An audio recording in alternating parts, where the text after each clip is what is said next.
But you know the first step is to get this house ready?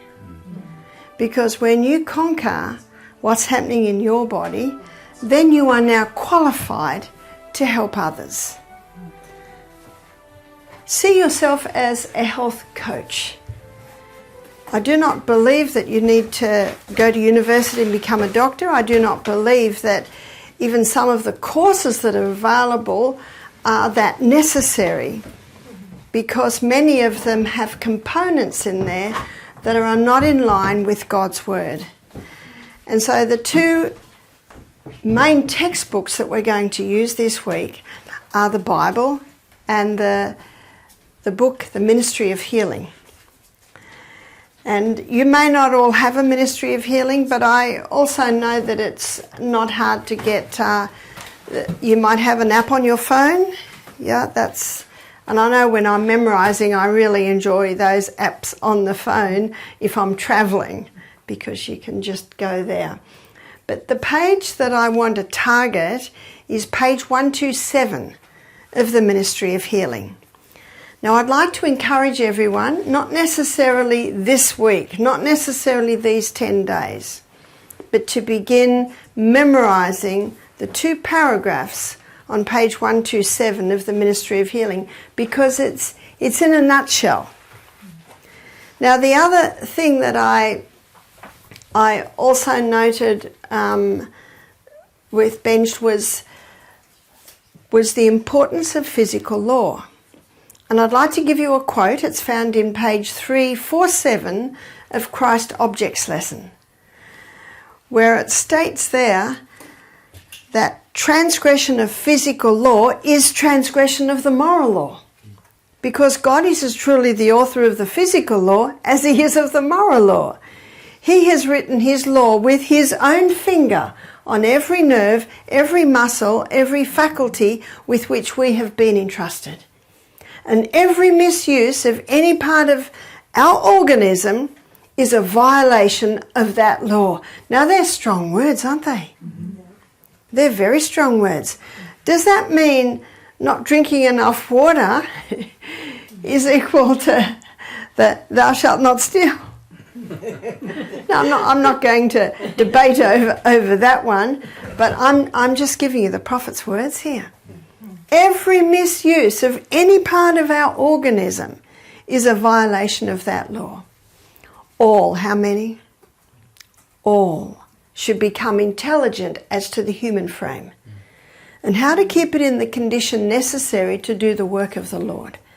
Now, as students to a medical missionary training school, preparing to start your own medical missionary facilities, it's absolutely important that you know something about the house you live in. All should become intelligent as to the human frame, and how to keep it in the condition necessary to do the work of the Lord.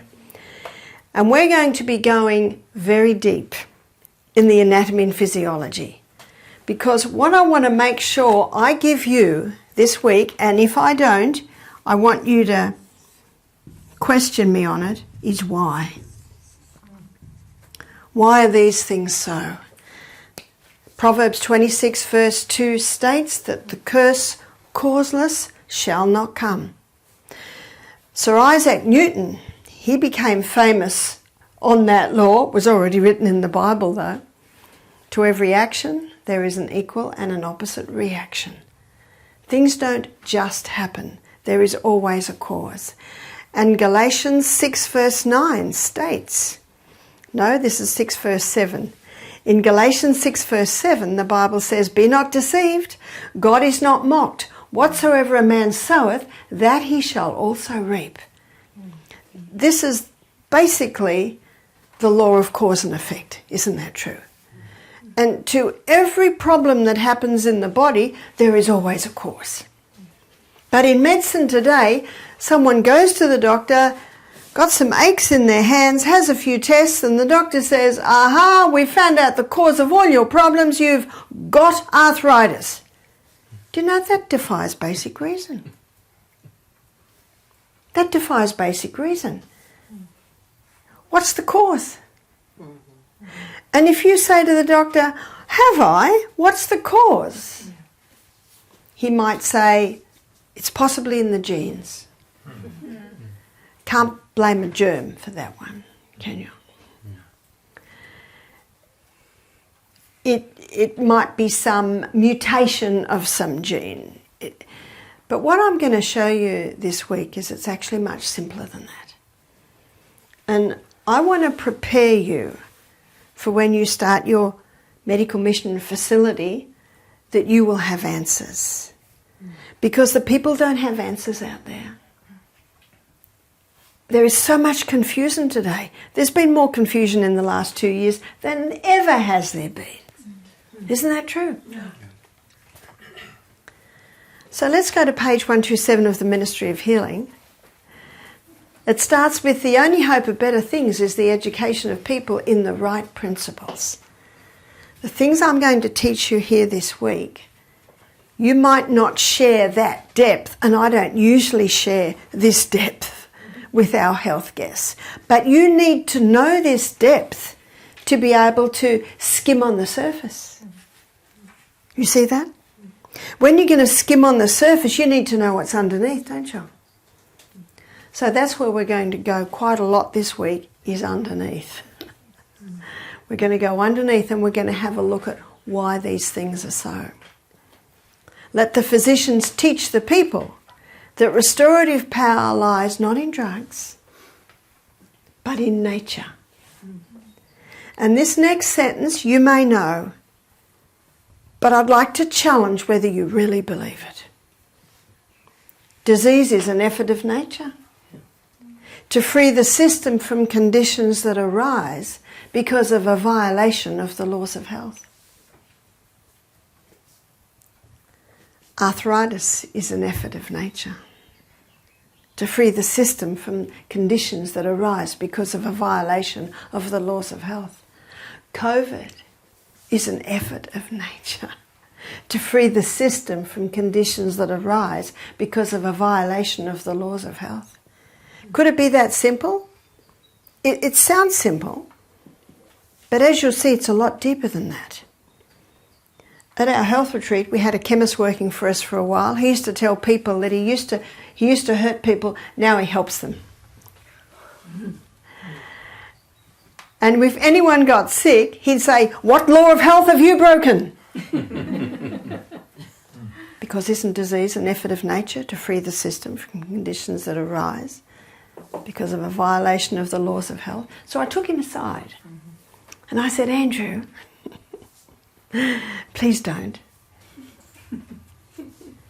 But he said, I said, "Wait, do you know that person might be keeping all the laws of health today, for the last year, but 10 years ago they weren't. 10 years ago they might have been drinking, smoking. 10 years ago they might have never drank or smoked, but they might never drank water. 10 years ago they might never have drunk alcohol or smoked cigarettes, and they might be drinking their waters, but they go to bed at midnight." So I said to him, "Please be cautious what you say." What's God's number one character trait? Mercy. Merciful, gracious, long-suffering, abundant in goodness and truth, keeping mercy for thousands. Do you ever wonder why he put mercy in twice? And as medical missionaries, we need to be merciful.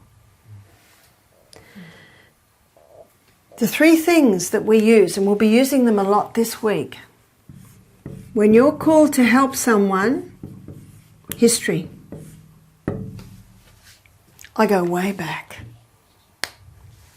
I go way back. Did you have a happy, healthy childhood? Did you have any sickness as a child? Did you? I go back. Dig right back. In fact, we need to all be private investigators. You see that? And you know, those little tiny bits, they all come together to make us who we are today. We look at history, we look at symptoms. And sometimes we've had people come to our retreat with a pile of tests this big. And I just carefully put them aside. And you know what I say? I'm interested in you. I'm interested in your childhood. I'm interested in what happened back there. It's like the lady that said, I've had asthma since I was 5. So I immediately think, what happened at 5? It's not rocket science, is it? I said, did anything happen at 5? We moved into another house. Oh, and we children love this house because in the lounge room, little mushrooms grew on the carpet. It's not rocket science, is it? The adults were probably okay, but the little children... And you know what happens when they walk on that carpet and move those mushrooms? Guess what they're breathing in? They're breathing in the mold spores. And what does God say to do to a house that has mold in it? Destroyed. Absolutely. Now I'm just touched on a couple of areas where we're going to go into in a lot more detail. So we look at history, we look at symptoms, and then we look at response.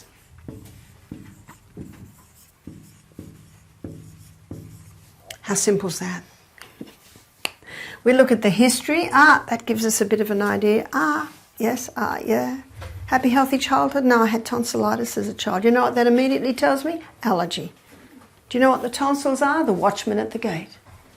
And if the watchman at the gate's being too noisy, do you shoot him? Because he's making so much noise up there on the wall. Do you just shoot him? Whew, what a relief. That watchman was making just too much noise. What's going to happen next? The enemy will take down your city. That's what your tonsils are. They're the watchmen at the gate. So if they're swollen, do you cut them out? What do you find out? Why are they swollen? And we'll be going into that. We're going to be looking at respiratory in detail in one of our presentations. What we're going to be doing in our practical, and I'll just warn you, in our practical, probably in about the last 3 days, you are going to make up programs for someone with tonsillitis. You're going to make up programs for people with certain diseases. So I'm just warning you now, so if you hear something that might help you next week when you're making programs, and I am of one that anything you ask me, I'm very happy to answer your questions. And if you say to me, Barbara, what was that? I will not say to you, you should be listening, because what's God's number 1 character trait? Mercy. Mercy. I have mercy on you. I will be guilty of information overload this week. And I recognise that, and that's why I'm very happy to answer your questions as you go. And if you have a question, please ask, because the question you have, others may have. I raised 8 children. There's no such thing as a wrong question or a silly question. The only question my children couldn't ask is when I asked them to they make the bed, they couldn't say why. Got that? So there was a there were, you know, anyway, that is common sense. And you know, there's been a death and no one attended the funeral because no one knew he'd died. Do you know what it was? It was the death of common sense. Am I right? Yeah. And it's common sense that helps with this. And when people come to me wanting help, I say to them, do you know, I think it's a lot simpler than that. And it usually is. Very, very simple. Now, we know he wrote the 10 Commandments with his finger, didn't he? Yeah. So isn't it interesting to use that terminology where she says, for he is as truly the author of the physical law as he is of the moral law. For he has written his law with his own finger on every nerve, every muscle, every faculty with which we have been entrusted, and every misuse of any part of our organism is a violation of that law. All should become intelligent as the human frame, and how to keep it in the condition necessary to do the work of the Lord. Doesn't God's work suffer because the saints are sick? The saints are sick. They're the ones that have been entrusted with this gift, and they're sick. And the poor pastors, they're just busy fixing the saints. What about out there? The relationship that exists between the physical organism and the spiritual life is one of the most important branches of education. All should become intelligent as to the human frame and how to keep it in the condition necessary to do the work of the Lord. Then the next sentence is the relationship that exists between the human organism and the spiritual life is one of the most important branches of education. So this takes us a step higher. It's not just looking after this physical organism to keep the physical organism working well, but it's affecting the mind. Now, we don't have to go very far into any of these discussions before we see there's an enemy that has sown seeds. Isn't that right? Mm-hmm. There's a great deceiver out there. Revelation 12, verse 9, that great dragon was cast out, that old serpent called the devil and Satan, which has deceived the whole world. Does that mean us? The whole world. And you will find this week, you will find deceptions, not only in our toothpaste and our conditioner, but what we wash our clothes with, the fabrics that we wear, the shoes that we wear, in every area. We know there's much deception in much larger areas. But all the things I just mentioned are affecting our health. Because our skin is millions of little pores, and everything that touches that skin must be pure. That's why God says, and we know this one very well, it's Romans 12, 1 and 2, and I'm sure you know it off by heart. I beseech you therefore, brethren, by the mercies of God. How? By his mercies, that you present your bodies living sacrifices, holy, acceptable to God. Holy, acceptable to God. God is holy. Be not conformed to this world, but be transformed by the renewing of your mind. Now that gets us back to give your mind to God and allow him to teach you, because he's the greatest teacher this world has ever known. And the verse I used to quote all the time when I first started this work was Psalm 32 verse 8, where God says, I will instruct thee and teach thee in the way that thou shalt go. I will guide thee with mine eye.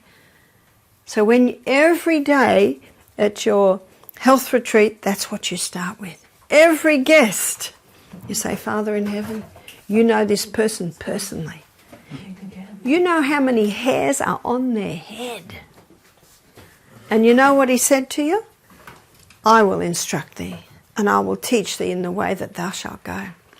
I had a lady on the phone one day, and she had a health problem, and we went through everything, went through the laws of health. I could not fault it. And then God impressed me, teeth. Ask her about her teeth. And I said, have you had any trouble with your teeth? Oh, she said, I've got a tooth that's paining me. It's bad, and I can taste the bad coming out of the teeth. Can you see the areas sometimes we need to go? That's why we need the great God of heaven. I said, you've got to go and have that tooth out immediately. I was with my husband and his father when he was still alive, and he took us out for dinner one night at his favourite place, and it was in Maitland, this little town in Australia. And in the foyer of this facility, there were all these photographs of this boxer. I think his name was Darcy or something, and it was about the 40s. And he was famous. He'd won world titles. And of course, he was the golden boy from that town, because he was from that town. And I only saw photos of him young, so I'm intrigued. I'm reading. He died at 34. Overseas, why did he die? A tooth. A bad tooth. Hey, a bad tooth. So if you go to a doctor and you've got pains in your hands, he says it's arthritis, and you'll say, oh, I've got a tooth, look, go to your dentist. Is that right?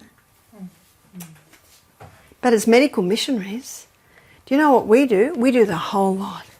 Isn't that right? We do the whole picture.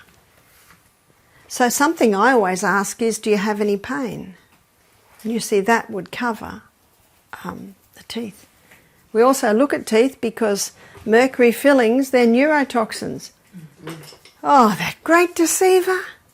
At it again. Mercury fillings, mercury's a neurotoxin. Root canal fillings. Did you know that root canals are a dead tooth? What does your body try and do to dead things? Evict them.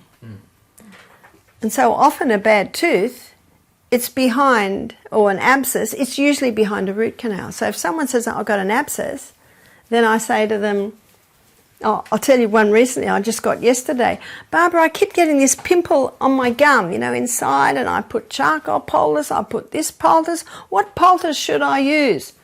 What are we going to do? Why? Why is a pimple coming? There's a reason. So then you go a little bit further. She said, I went to the dentist and he says I should have a root canal filling. Why would the dentist advise a root canal filling? Because the nerve has deteriorated. Why would the nerve deteriorate? Because there's decay in the tooth. Can you see you've got to go back? Got to go way back. You've got to dig, dig, dig. So I wrote back to her and I said, I would like to suggest that there's decay in the tooth, and that's why the nerve deteriorated, which is why the dentist wants to do a root canal, which is why a pimple's coming on the gum inside. Can you see that? And you'll only find that out by digging deeper and deeper and deeper.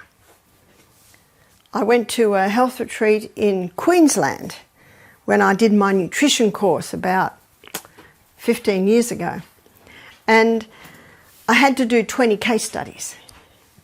And I had to do it under another naturopath. So I went up there and I sat with the naturopaths as they interviewed the people. So they do interviews. And then I'd say, I've just got one more question. When did that start? How old were you when that started? Where were you living when that... Write it down. And then he'd ask a few more questions. He's about to ask another question. I'd say, I just have a little question here. Had you had a fall? Why was the knee sore then? See what I'm doing? Digging, digging, digging. Now, a few months later, we had a lady book into our health retreat. And Michael said, what's your reason for booking in? She said, well, I was at the other retreat and I was really impressed with the questions Barbara answered. You see that? With the questions, because you're digging. You want to find out why. Because the curse causeless shall not come. So if this lady didn't have a bad tooth and she had a pimple under there on the gum, if she didn't have a bad tooth, what would I do then? Did you ever bang it? Did you ever hit it? When did it start? Can you see you dig, dig, dig, dig?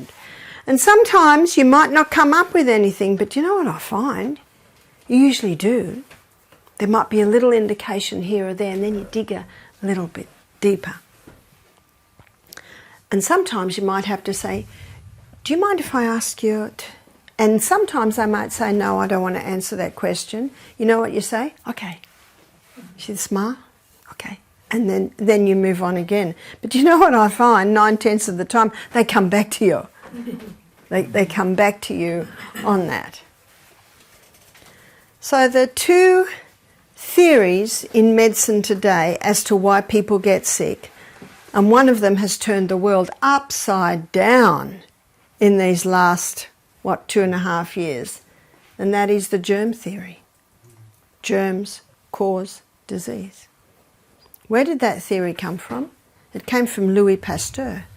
And looking at Louis Pasteur's history, he was a chemist and he was a socialite. He loved to call all the media to every experiment. He liked the attention, and he came up with a theory that everyone loved. You poor thing. A germ has jumped on you and made you sick. Let's find a drug to kill the germ. Can you see what that does? That takes away all responsibility on the person for what's happening to them, and it's blamed the germ. And isn't that what's happening with COVID? to the point where people have to wear masks to stop the germ. People have to hand sanitize their hands all the time to stop the germ. But it actually defies reason, and I want to show you that. Now, the other theory as to why we get sick is genes. It's in the gene, yeah? So I call them the two Gs, the gene theory or the germ theory. And I'd like to touch on them this evening, and tomorrow morning we're going to explore them a little bit further. And to look at the gene theory, do you know we're going to go first? The CBD? What's the CBD? What's the central business district of the human body? It's the inside workings of the cell. And we are just a bunch of cells. We have 100 trillion cells in our body. And every single cell has a nucleus, and in that nucleus is the DNA. The DNA is the genetic code that determines you and I. The only cell that doesn't have that is the red blood cell. And we'll be exploring the red blood cells a little bit later. But the red blood cell, what does the Bible call it? Leviticus 17:11. This is a very important verse as medical missionaries. The life of the flesh is in the blood. Leviticus 17:11. And I love the patterns in the Bible. And you know what Proverbs 17:22 is. And of course 22 is double 11. A merry heart doeth good like a medicine, but a broken spirit dries up the bones. As you memorize, you'll see these little links, which is very nice. So why, here we are again, why? Why is the blood the life?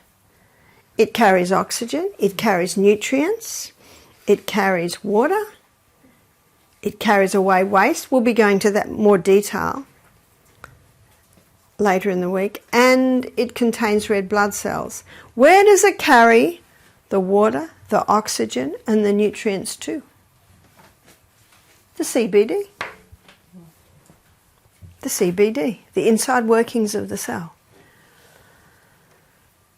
The DNA stretched out looks like this, and I'm sure we've all seen illustrations of this, yeah? You've got 23 chromosomes from your mother, 23 chromosomes from your father. I gave birth to 6 children. I've got 3 boys, 3 girls. My 3 boys will never be 6 foot because look at the height of their mother. I'm only 5'2". They're taller than 5'2". I think they're 5'8", 5'9". And my girls are all taller than me because they got more of the genes from the father, who was nearly 6 foot. He had dark brown curly hair and dark brown eyes. I've got 5 blue-eyed children and 1 brown-eyed child and 1 dark brown hair child. Others are mid. I was blonde when I was younger. And he had curly hair, I have straight hair. I have 3 curly-headed children and 3 straight-haired children. Now, we do it with each other. We do it with our nieces, our nephews, our children, our grandchildren. She's got her mother's nose. She's got her father's legs. 23 chromosomes from our father, 23 chromosomes from our mother. Did you know that the Bible talks about the DNA? In Psalm 139? In Psalm 139, verse 14, the Bible says, I will praise you, for I am fearfully and wonderfully made. Marvellous are thy works, and that my soul knoweth right well. My substance was not hid from thee when I was made in secret, curiously wrought in the lowest parts of the earth. Where were we curiously wrought? It's in our mother's womb, yeah? My substance, my being, was not hid from thee when I was made in secret, curiously wrought in the lowest parts of the earth. I gave birth to 6 children, but I didn't know what was going on in there. I didn't know what was going on there.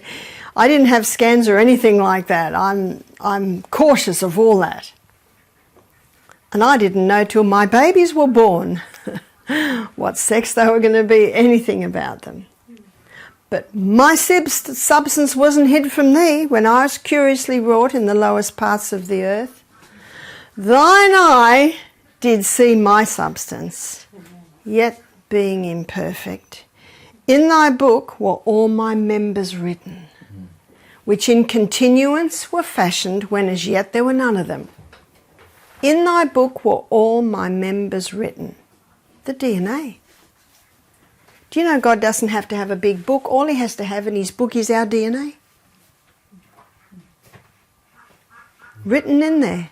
It's already determined, the colour of my eyes, the colour of my hair, the colour of my skin. It's already determined in his book. In his book were all my members written, whether I have short legs or long legs, which in continuance were fashioned, when as yet there were yet none of them. It's the best medical book we have, is the Bible. According to the information in this DNA is how we're made. And we have new eye cells every 1 to 2 days. We have new cells that line the gastrointestinal tract every 3 to 5 days. We have a new skin every month. We have a new liver every 6 weeks. We have new bones every 3 months. We're continually being remade according to the pattern, according to the formula. And that DNA is made up of the food we eat. The outside strands is made up of polysaccharides. Polysaccharides simply means many sugars. And everything we eat is made up of many sugars. Outside strand. Crossword bands is made up of amino acids. Amino acids is a breakdown from the protein we eat. And as vegetarians, our protein comes from legumes, nuts and seeds. That's the main protein. And it's all glued together with minerals. So that lovely green leafy salad, all the greens, all your vegetables are high in minerals, but the greens is the highest. Hippocrates, father of medicine, do you know when his time was? 400 years BC. Hippocrates said, let food be your medicine and medicine be your food. And our very DNA is made up of the food that we are eating. So our new cells are constantly being remade. I'm going to go a little technical here, so bear with me. And please ask me if you want me to repeat something. DNA can be stretched out and called back in, and when it's stretched out it looks like that, but it cannot leave. And so a photocopy is made, and the photocopy is called RNA. And the photocopy goes down to another little section of the cell, which is a little workshop where the new cell is being made. It's called ribosome. Has everyone got an anatomy and physiology book in their home? Every medical missionary should have one. So the notes that you're taking here, when you go home and you look at the inside workings of the cell, you'll find it'll make sense. Whereas maybe before it didn't make a lot of sense. We had a man who'd done medicine do our program, and when he heard these things, he just shook his head. He said, I learnt this in med school, but I never really got it. But you will see it's not hard to get. So RNA comes down with the information into ribosome, the little factory where the new cell is made. Let's make a new gastrointestinal tract cell. Do you remember, students? I'm going to start asking you questions. How long does a gastrointestinal tract cell take to be made? 3 to 5 times. Yep. 3 to 5 days. Every 3 to 5 days. Okay, students, this is a question you don't have to answer. It's just a question I'm putting there. If that's true, how come irritable bowel, Crohn's disease, doesn't heal in, let's be generous and say, 2 weeks? Is that a reasonable question? It's actually a very reasonable question, isn't it? Well, I believe that what I'm about to show you helps to understand why. But first of all, we're going to make a gastrointestinal tract cell, then we're going to make an irritable bowel syndrome cell. RNA comes down, it's the photocopy into ribosome, the new cell is starting to be made. The new cell is built up with amino acids. So let's say the first amino acid is tyrosine. Maybe the next amino acid is phenylalanine. Maybe the next amino acid is methionine. Maybe the next amino acid is lysine. We did tyrosine, lysine. Can you see what's happening here? Now, I'm giving an illustration like a jigsaw to help you understand it. But every amino acid fits into the next amino acid like a jigsaw. And every 3 to 5 days, out pops our new gastrointestinal tract cell. So what happens with irritable bowel syndrome? RNA comes down, the first block goes down, first amino acid, maybe it's methionine. Now we're ready for phenylalanine, and oh no, there's a piece of information missing. Body doesn't quite know what to do. What's supposed to go in there? The information is missing. And there's a rogue cell. And this rogue cell is always wandering around, doesn't fit anywhere, ready to poke its way in. Where'd that rogue cell come from? Environmental poisons, chemicals, genetically modified foods. All of these are causing molecules to be in our body that our body doesn't recognise. And whenever it sees a glitch, in it'll jump. So now comes along, maybe this is lysine. Where does it fit? Where is it going to fit? The usual docking position's not there, so it does the best it can. Okay, now we're ready for, let's say, this one's phenylalanine. Oh no, they're not eating enough protein. And maybe they are eating enough protein, but the gastrointestinal tract is unable to break it down properly. So if you don't break the food down effectively in your gut, you know, it can't get into your blood. And what's the blood? The life of the flesh, the carrier of the nutrients. We're going to spend a whole morning going through the gastrointestinal tract, and I'll show you how that works. Doesn't look very good, does it? And every 3 to 5 days, what pops out? An irritable bowel syndrome cell. Now, we touched on a whole lot of things that might be the causes there, and we'll look at that in more detail when we study the gut. But what I want to quickly touch on now is why is there damage? What causes damage? 92% of DNA damage is caused by a mineral deficiency. So how could we be mineral deficient? People are eating a lot more greens today. 20 years ago, we didn't even know what kale or rocket was. There's a whole lot of greens that we're eating today, that much more greens. It is true that if someone just lives on fast food, they're not getting the vegetables or the greens, which is where you get most of your minerals, so they will be deficient. But there's a lot of people eating fruits and vegetables every day and they're mineral deficient. Why? Because the soil's deficient. Yeah. And if the soil's deficient, the plant will be deficient. And if the plant's deficient, the person that eats that plant will be deficient. That's why it's important to feed your soil. Feed your soil so there's food for your plant. And then when you eat that plant, you've got it. Did you know that one organic tomato will give 9 times the iron as one conventionally grown tomato? So that's what you're looking at. The organic might be more expensive, but wow, you've got so much more nutrients in there. But there's more. It's not only that the soil's deficient, so the plant's deficient, so the people that are eating the plants are deficient. There are stimulants that people are taking that are leaching the minerals out. What are the stimulants? The stimulants are caffeine. And I would say that 80% of the guests that come to our retreat drink coffee. So then at the health retreat, you've got to be prepared in the first 24 hours to deal with a lot of headaches. And I'll be showing you in another lecture exactly why they get a headache. Caffeine not only leaches minerals, especially your calcium and your magnesium.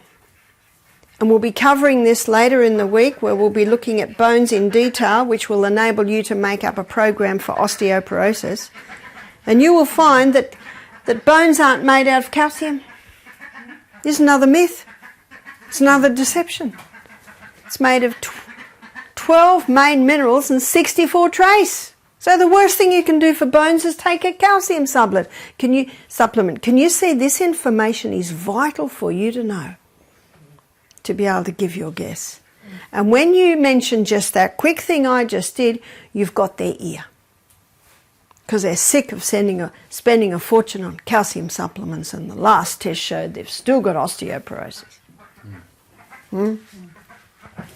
What have you got to find out when anyone's sick? The history, the symptoms, the response. If there's no response, it's not working.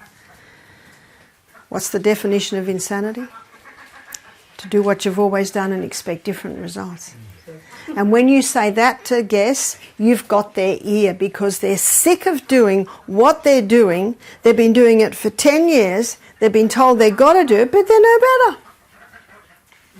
So what we have got is something incredibly valuable. It's God's way of healing. God's way of healing is we were created to heal ourselves. The body was created to heal. It just needs the right condition. And we need to have faith in God and faith in that body. The devil's way of healing is we were evolved. Body can't heal itself. You've got to put some poisons in to make it heal. Can you see the difference? They're very far apart. So what's another stimulant? Oh, by the way, not only does caffeine leach the minerals, caffeine damages the DNA because it disrupts the neurotransmitters in the brain.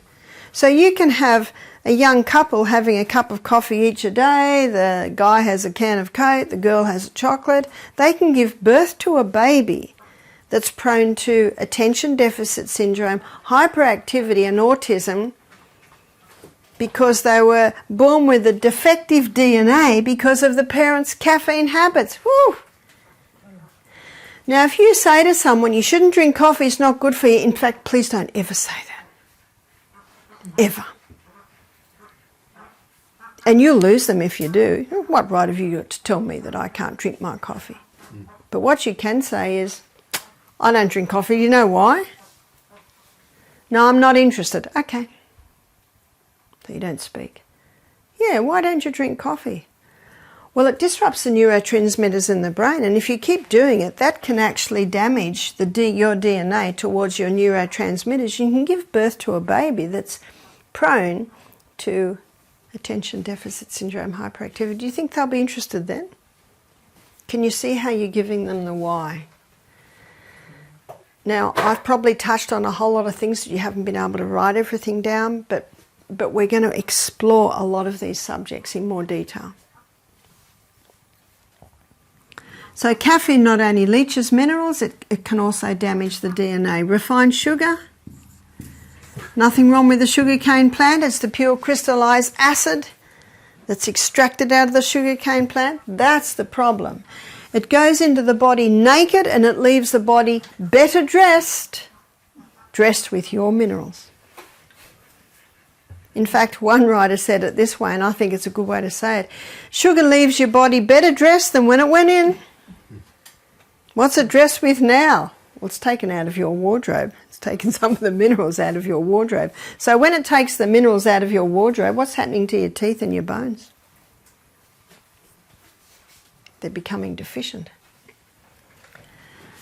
Sugar not only leaches the minerals, sugar also damages the DNA. How? Causes blood sugar levels to rise dramatically and then drop dramatically, and then when the person goes down they have another lolly and then it goes up again, and this constant whiplash wears out the pancreas to the point that a couple can give birth to a baby with a defective DNA to their pancreas because of their sugar habits. Can you see that our lifestyle affects the DNA we give to our children? At this point, if you've got guests who are feeling very guilty and very sad right now, and you can tell when you're lecturing some sad faces or young mothers going, oh no. At this point I say, there's a lovely verse in the Bible, it's in Acts 30 verse 17 that says, God winks at our ignorance. You did not know. So you can't take blame for something you did not know. But we live in an amazing body with an inbuilt ability to heal itself. And if you begin implementing what you hear here, your children will get stronger. Can you see how you come with that? I even had one lady starting to cry after the lecture. Oh, what I've done to my children. So then you must go straight away and counsel and say, you didn't know. It's not your fault. It's that rotten sugar company, that chocolate company. They're not interested in you. They're only interested in your money. But you know, it's worse than that. There's a great deceiver behind there who wants to destroy you. We all know what 1 Peter 5 verse 8 says. Know ye not that your adversary, the devil, as a roaring lion, walketh about seeing whom he can devour. That's what he wants. He wants our destruction. Now you can't share that with every guest. The atheist isn't too excited when you share that with them. Discretion is needed. That's why God says, I will instruct thee and teach thee in the way that thou shalt go. He said, I will guide thee with mine eye. Another stimulant is alcohol. I often say this, I read this from the Australian Health Department 10 years ago, there's no safe dose of alcohol. Alcohol is a neurotoxin. Children are being born today with fetal alcohol syndrome from parents that have 2 drinks a week. You familiar with Dr. Neil Nedley? Yes. In his book Proof Positive? Fantastic resource is that book for us medical missionaries. And I got that information out of that book. So excellent resource is that book. Now I also know that people get, and you might have experienced this, I was at ASI in Florida one year, you know, thousands of people there. And so I always go to the health lectures. You probably know I'm interested in health, so I went to the health lectures. And there'd be Dr. Such and Such, and he's got a PowerPoint there, and he comes up with the first graph, that's interesting. Second graph, third graph, fourth graph, fifth graph, and you're just getting sick of graphs. Now, I don't think that it means you don't use graphs, and you might be savvy to do a PowerPoint, and PowerPoints can be excellent, especially when you're starting, because it's a prompt for you and it also helps, you know, attract your students to what's happening. And I certainly think a graph or 2 doesn't hurt, but beware of over-graphing people. You will lose them. And I'm interested in health, and I'm starting to fall asleep within 20 minutes. And I had a young woman come to me at ASI and she said, Barbara, I want to tell you something. She said, I used to do the PowerPoints and all the graphs, and I did notice people started falling asleep. So she said, now I use the whiteboard. She said, I use the whiteboard now. Because you can see what you can do from a whiteboard. You lead the people on. The people are interested. What's coming next? What's coming next? But it doesn't mean you don't have PowerPoint. You know, you can get some very nice PowerPoints. Alcohol leaches the minerals. Alcohol damages the DNA. There is no doubt about that. Tobacco. Children are being born today with more alveoli damaged. And the honeycomb shape around the alveoli has holes in it. And overall, less alveoli. Alveoli are those little, and I'll be drawing them a little bit more detail, especially when we go into the respiratory. You've got, I think it's 300 million alveoli in your lungs, and that's where the gas exchange takes place. So children born to smoking parents, that's happening. One girl said to me, Barbara, I stopped smoking when I fell pregnant. And I said, well done. But unfortunately, there's already been some damage done. You see, it's the DNA that comes through. But you have to congratulate her for not doing it through pregnancy. Because did you know that every cigarette smoked, at that split second, that baby's deprived of oxygen? That's why they often find that babies born to smoking mothers, they're not as big. So these are the stimulants that leach the minerals out and also damage the DNA. We're looking at what causes damage to the DNA. Genetically modified foods. Unfortunately, I know in Australia and America, Monsanto is so big he wins every court case where we're trying to get GMA put on the package. Have you noticed it's not there? Because they win every court case. So how do you know if something's genetically modified? Organic. Because an organic farmer loses his organic status if he uses genetically modified foods. So grow as much as you can. We always get non-hybrid seed. I'm the gardener at Misty Mountain Health Retreat, and before I left I was busily getting that garden ready for going away, and the winter's coming so the weeds don't grow as much. We don't get snow but we get frost. And I don't know if you're familiar with Mizuma. Mizuma is a Japanese green and it's purple and it's sort of feathery and it's got a tiny bite to it. It's just lovely through your salad. I don't know, Casper, if we had it when you were there, but we've always seemed to have Mizuma in the garden. Because my son, when he was gardener about 5 years ago, he planted a whole bed of it. In fact, we were selling as much as we could buy of other foods. Isn't it great when you can do that? Well, the Mizuma must have gone to seed last year because we dug over about 4 big beds and must have been 3 or 4 days later, it's just a carpet of Mizuma. Yes, I had to hoe it back in the ground because we do want to eat more than Mizuma.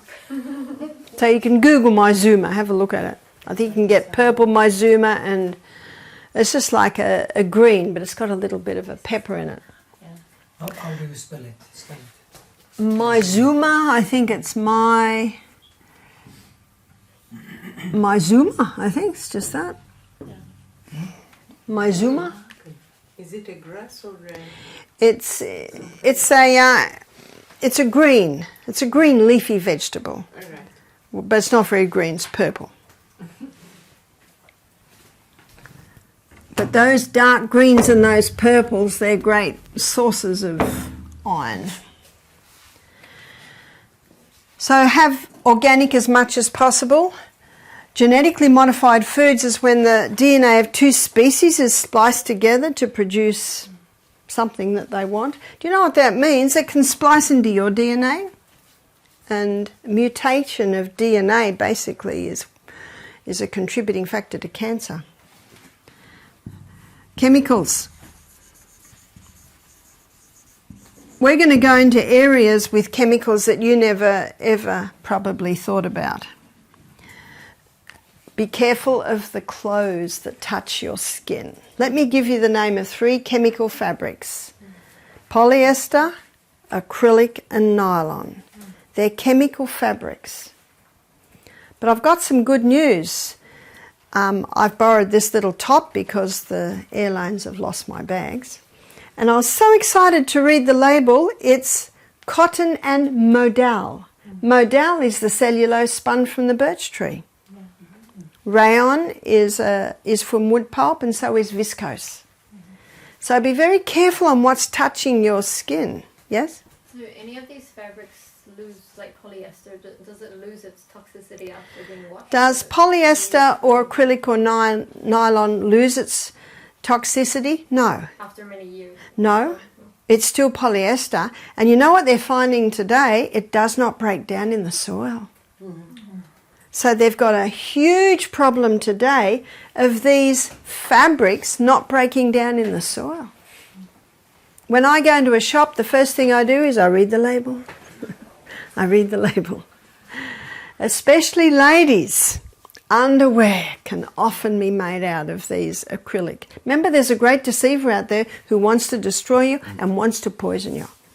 Especially when you're exercising and your pores open and those fabrics get hot, and then you really start absorbing the chemicals. So be careful what you wash your clothes in, your body, what you clean your teeth, what you put on your skin. In 1 Corinthians 3:16 and 17, I'm sure we all know it. Know you not that ye are the temple of God, and the Spirit of God dwelleth in you? If any man defile the temple of God, him shall God destroy. For the temple of God is holy, which temple ye are. If any man defile. Now, if you've been wearing these fabrics, remember Acts 30 verse 17, that God winks at our ignorance. You did not know. Remember that great deceiver that's deceived the whole world? But the biggest chemical company in the world is the pharmaceutical company. Did you know that if a drug doesn't have a side effect, it's not a drug? I think that was Illa Lilly that said that, who is one of the heads of the pharmaceutical companies. If it doesn't have a side effect, it's not a drug. Did you know that the pharmaceutical company are making billions out of the COVID vaccine? Mm-hmm. We had a guest come to our retreat in Manchester last week, and she was on antidepressants. She's been on them for 20 years, so that's something she can't just stop. Now, she was stopping her 3 bottles of wine a day that she'd been drinking for 4 years, and before that she'd been drinking a bottle of half of brandy a day. Isn't it incredible what the human body copes with? She's a very large lady, and the first day she could hardly walk 4 steps without heaving. On the last day she was walking. Just exciting. It's the best work, the health retreat work. And she said to us, she said, I didn't mean to, but I forgot my antidepressants. I forgot to take them for 2 days. And she said, my mind's clearer. But she said, I know you can't just stop them, so I took it on the 3rd day. And then she said, I forgot for the next 2 days, so I took it on the 3rd day. So, you know what, we're also looking for? Response. Now, her body's coping with that, so you know what I said to her? Keep it up. And maybe in 2 weeks, just take it every 4th day. And maybe after another 2 weeks, every 5th day. Can you see that? I always say to guests, I have no authority over your medication. Only you and your doctor do. But this is what I would do. But it's your choice, and whatever you choose to do, I will respect that. That's very, very important. So you're also looking at response. She was just going from better to better. But it's quite possible if she stopped them completely, she might crash in a week. Because she's been on them for so long. But she was doing well. It's not hard, and I think it's important as medical missionaries, that if anyone comes to you on medication, you Google their medication and you write down the side effects. Anyone can do that. You write down the main side effects. And one lady in the retreat in Alabama last year, she's 45, she said, Barbara, I've got stage 4 kidney disease. I said, oh, are you on any medication? She said, I've been on this blood pressure medication for 6 years. And we Googled it, and guess what the side effect was? Kidney disease. So we printed it out and we showed her. She said, what? Do you know, you will gain much confidence by showing them that. And then you know what they say to you, what can I do? And then you can say, I'm so glad you asked. Because we've got the hawthorn berry. Now we're going to go into heart in detail, and you will be able to make the program that I gave this woman on how you can strengthen that heart. Psalm 104 verse 14. This is a psalm, it's important for you to memorise. God gave herbs for the service of man. And a lady just emailed me and she said, Barbara, I tried to stop my blood pressure medication and my blood pressure went through the roof. She said, I'm on hawthornberry now. She said, I'm just worried that the same thing might happen or I might go too low. I said, not with the herbs, because herbs are there for your service. If your blood pressure's too low, it'll bring it up. If it's too high, it'll bring it down. No drug can do that.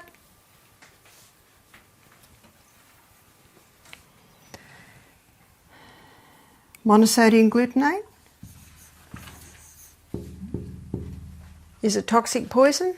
What is it? Monosodium glutamate. It's like a flavour enhancer. In fact, this is one name they give it now. Natural flavour enhancer.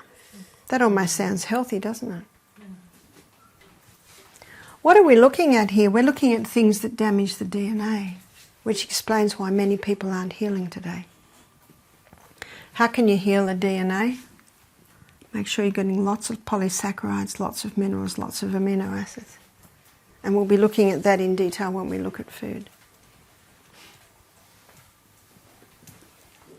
Mold.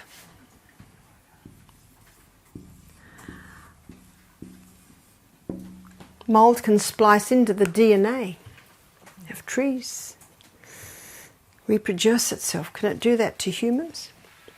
I'm just going to very lightly touch on a principle now, which I'm going to explore in great detail tomorrow morning, because I think you've done very well to be awake for so long.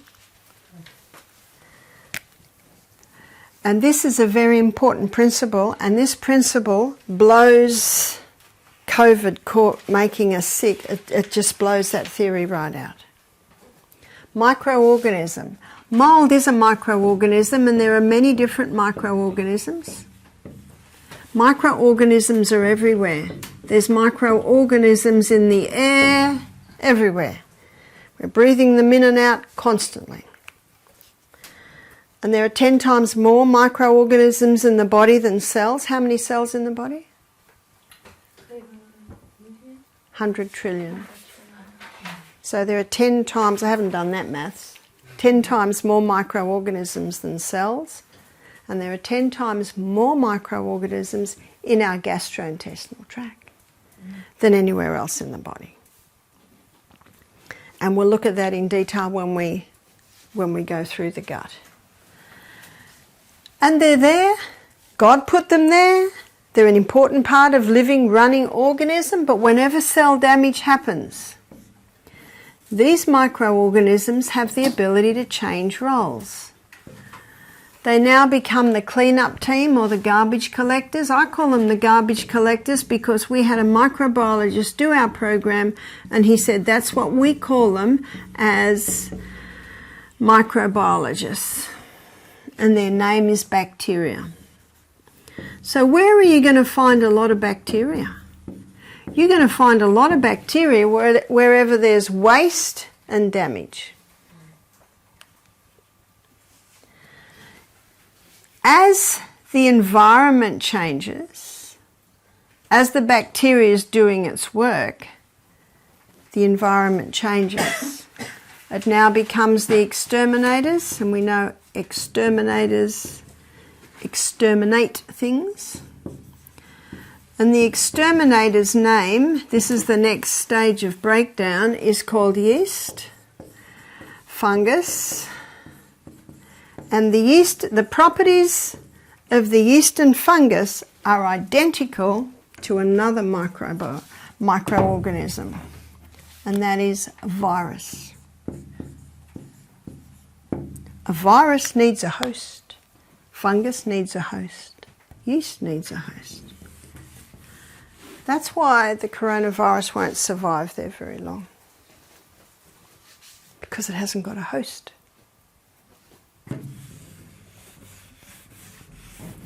The coronavirus is 1 micron. The holes in the masks are 5 microns. See, that's a good bit of information to have for people. In other words, the masks are totally useless.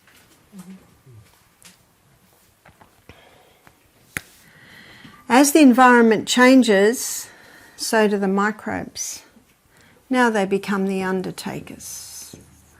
And undertakers take away dead things. And the undertaker's name is mould. And that's the last stage of breakdown in the cycle of life. So matter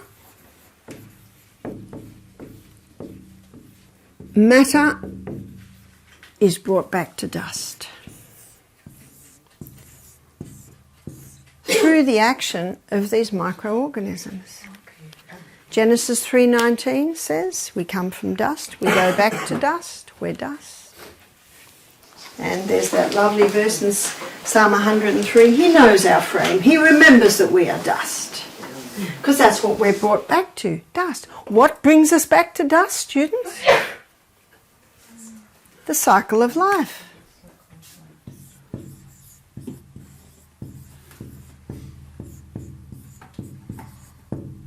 The cycle of life. And a basic law of science states, this is important to get this one, nothing's created, nothing's destroyed. It just changes form.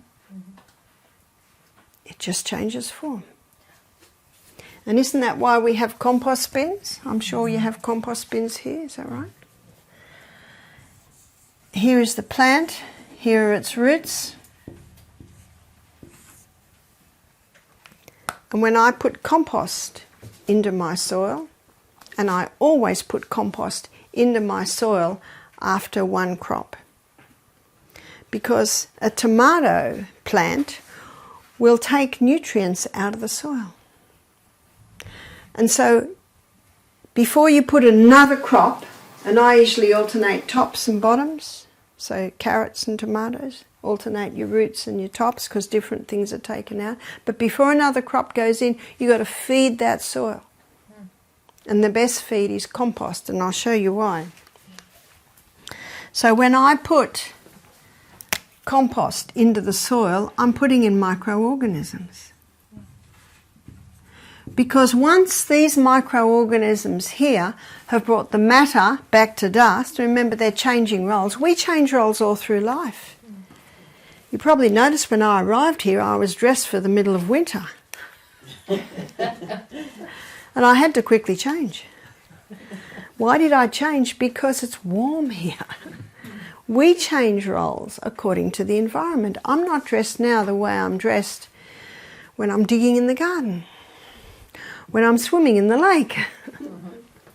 I'm not dressed now the way I'll be dressed for my daughter's wedding next year. We change roles according to the environment. So do the microbes. So do the microbes. They change roles according to the environment. Now, if it suddenly drops to 11 degrees tomorrow, I might put my winter woolies back on. We change roles according to the environment. So do the microbes. So once they've brought matter back to dust, they're waiting in the dust for their next job. So with my compost bin, we're putting scraps from the kitchen, we're putting weeds from the garden, and I like to alternate the heavy scraps from the kitchen with the stalks from the old corn plants, with the stalks from the broccoli plants, and that aerates it a bit. And maybe the farmer down the road who doesn't give any chemicals to his cows will collect cow manure and put some of that in the compost. And these microorganisms are going to bring everything back to dust. You look at the apple tree. See the flower? How does the flower grow? Under the action of microorganisms. And then out of the flower comes an apple, under the action of the same microorganisms. But the apple's not ready to eat. It must ripen. How does it ripen? Under the action of the same microorganisms. They change roles according to the environment. But no one eats the apple, so what happens to it? It rots. Is that right? Yeah. It rots under the action of the same microorganisms. They just change roles according to the environment. Louis Pasteur said, it's only ever a bacteria and it only ever will be. It only ever is a fungus or it only ever will be. It's called monomorphism. Monomorphism means one form. But Antoine Beauchamp, 6 times professor, a contemporary at the time of Louis Pasteur, he presented pleomorphism. I have just presented for you pleomorphism, many forms. And that's why my compost bin works, because of pleomorphism, yeah? Is it an epigenetic change that is taking place, or how do you explain that change into polymorphism? Well, it's just the cycle of life. It's the cycle of life. The word epigenetics is interesting, which is the effect of lifestyle on our genes. But this is different. It's the cycle of life. See, let me give you an illustration in Australia. A cat dies in the bush.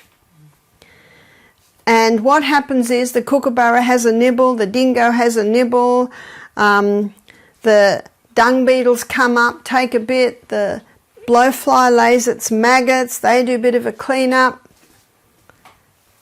to bring cat back to dust. What Antoine Beauchamp did, he put a dead cat in an airtight container. No dingo, no kookaburra, no blowflies, no maggots, dung beetles. After 4 months he opened it and it was dust. What had brought that cat back to dust? It was the microorganisms that are an integral part of living, running cat. Upon death of the organism, that's the ultimate cell damage, they take off their suit of clothes, so to speak, put their rubber gloves and apron on and start the work. They're the garbage collectors. They're just opportunist organisms. They're just going to be active where there's something to clean up. As the environment changes, they change till eventually they have done what God designed them to do, which is bring matter back to dust. What does the preacher say at the funeral? Ashes to ashes, dust to dust. It's the cycle of life. With great excitement, Antoine Beauchamp took the dust from the dead cat and put it under a microscope. It was alive with microorganisms. Remember, nothing's created, nothing's destroyed. And that's why I put compost in my garden. Because the microorganisms that were part of developing the carrot, it's not all eaten, it gets put in the compost bin, then those same microorganisms bring it back to earth, and then I put that earth into my garden. Now they play another role. Now those microorganisms are responsible for the breakdown of the minerals in the soil. They are also responsible for the absorption of the minerals out of the soil and into the plant. They protect the plant against harmful pathogens. And they nourish the plant. That plant knows that it needs those microorganisms, so 50% of the fuel that the plant makes from photosynthesis, it sends back down to the roots to feed the microbes. And you would have read where Ellen White says the law of service is written on every plant.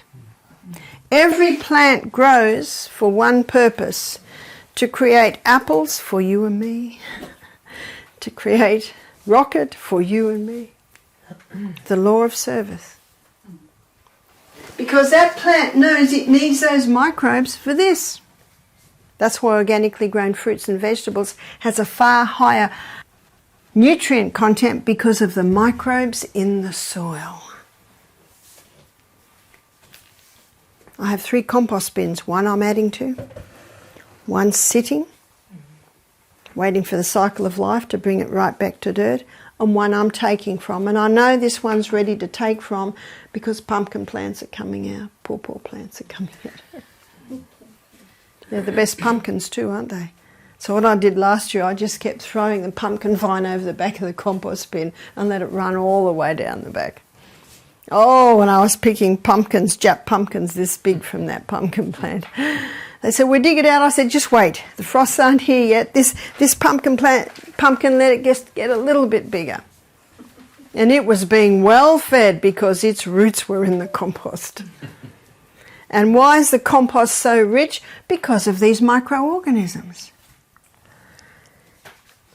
Now the last thing I'm going to show you, and I'm going to touch on this again tomorrow, because for most people this is very new. I trained as a psychiatric nurse.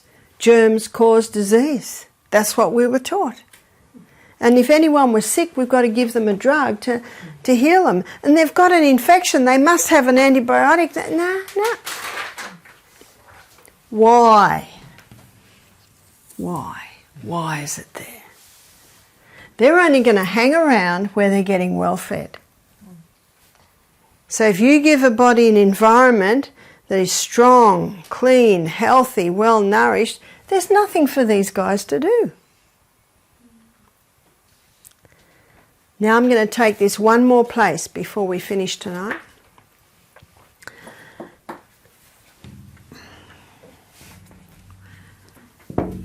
We have roots.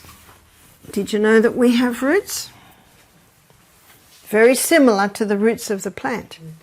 Lining our gastrointestinal tract are villi. And when we were born, we were literally flooded with our mother's microorganisms, because in utero our gut is sterile. So when we're born, our first breath, because remember babies are born down there where a lot of those microorganisms are coming out of, the baby's breathing and swallowing in microorganisms, and the first substance that comes out of a woman's breast is colostrum. The milk doesn't come in for 3 days. There's a thick yellow substance that comes out in those first 3 days. It's colostrum, and it's incredibly rich in microorganisms. And what those microorganisms do is they form a thick turf wall around the gut. We'll look at this in more detail when we look at the gut. Those microorganisms do the same thing that they do in the soil. They are responsible for the final breakdown of our food, especially releasing B vitamins. They are responsible for the absorption of the food out of the gut and into the life of the flesh. What's that? Blood. The blood.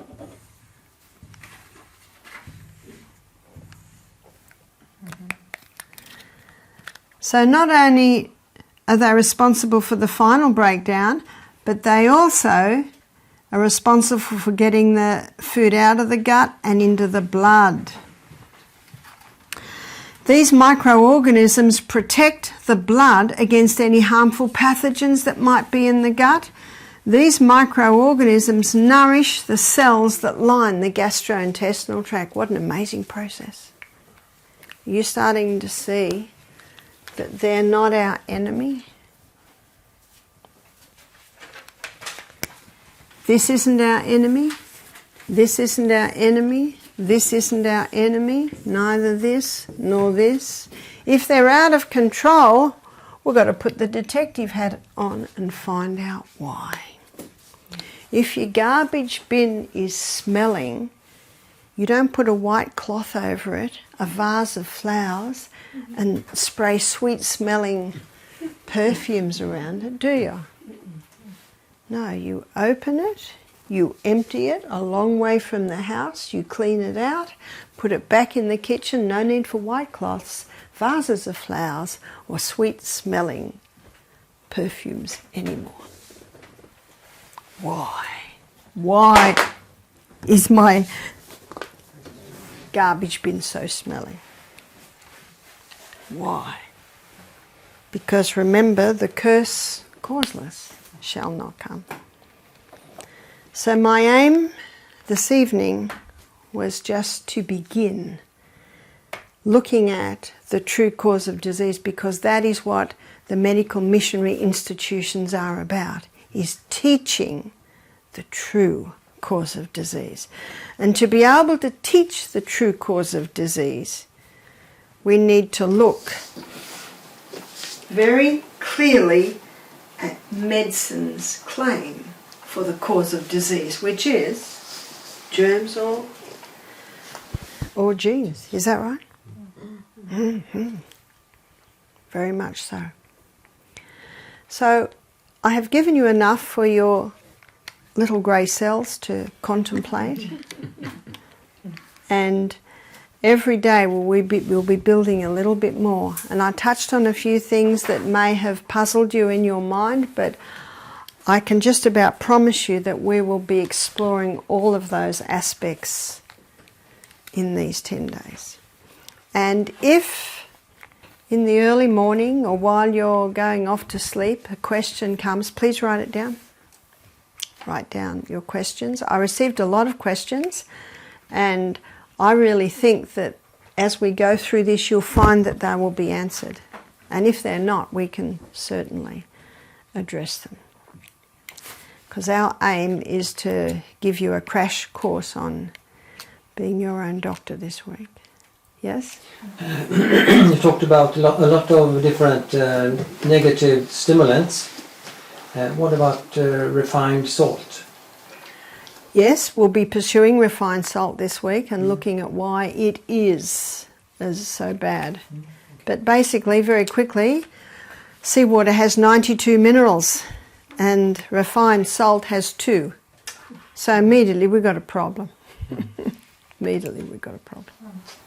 Yes? We've touched upon bacteria and virus here. Are we going to go also in depth when it comes to infections and understand infection, how they work? Yep.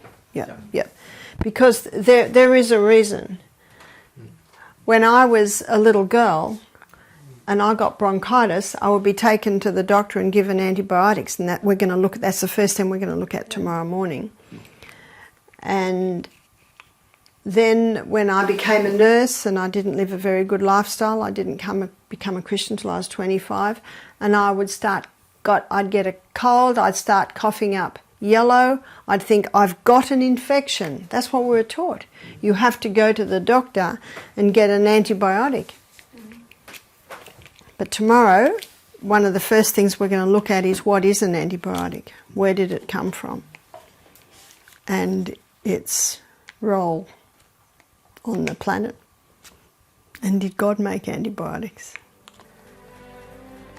So thank you for your attention tonight.